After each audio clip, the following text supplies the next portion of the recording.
Hey, hey, hey! It's Friday evening. I spent a lot of the day working on the new LX200 10-inch Mead. Um, I had a problem with it. The declination motor kept running, it would run away, and it would just keep turning the telescope around. So, I mean, I don't know that much about it. So I decided that I'm going to pull it apart, and I did. And I took all the contacts and I checked everything. I do have something of an electronics background, but it's been a bazillion years. So I looked and I was looking for any burn spots on the boards or anything like that. I couldn't find anything. In fact, this machine or device may have been upgraded at some point in time because I'm not seeing any of the capacitors. When I was on YouTube, I was looking at some of those ceramic capacitors that they said have problems.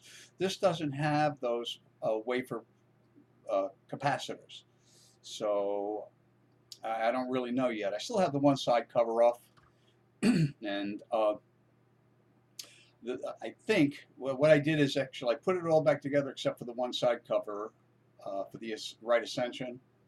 No, it was the right no declination motor, and I plugged everything in, and then the lights came on, and it didn't run away anymore.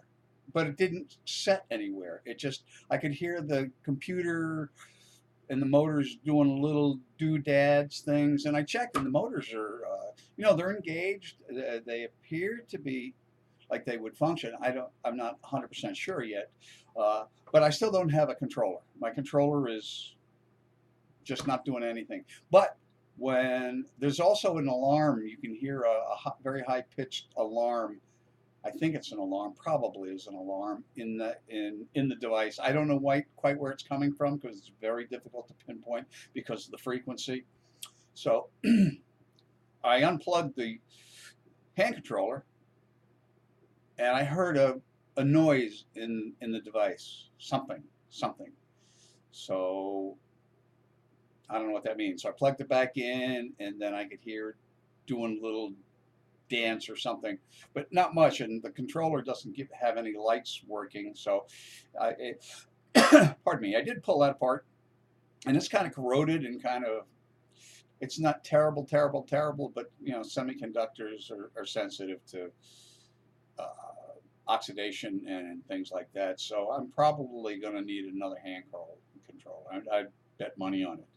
But other than that, I mean, and I found out how to to align the secondary mirror. Thank you, YouTube.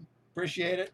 So what I'm going to do is I'm going to clean it first before I try to culminate it because the inside of the glass has got some smudge or something.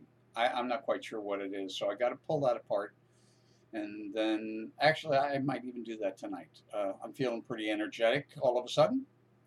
So I mean, I'm on a mission. I'm gonna see if I can't scrounge. I tried to use the hand controller on my other telescope, but it's the wrong size plug. This has a small phone jack plug, 4 wire.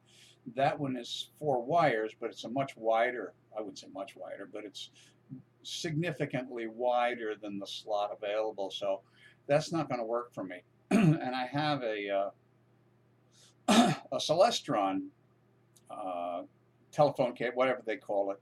I don't remember the number, to a like a monitor plug, whatever. I don't remember, but unfortunately, I really can't use that unless I can find another way. If I could, I've got a bunch of connectors and cables and things that I bought over this last 10 months screwing around with this telescope stuff.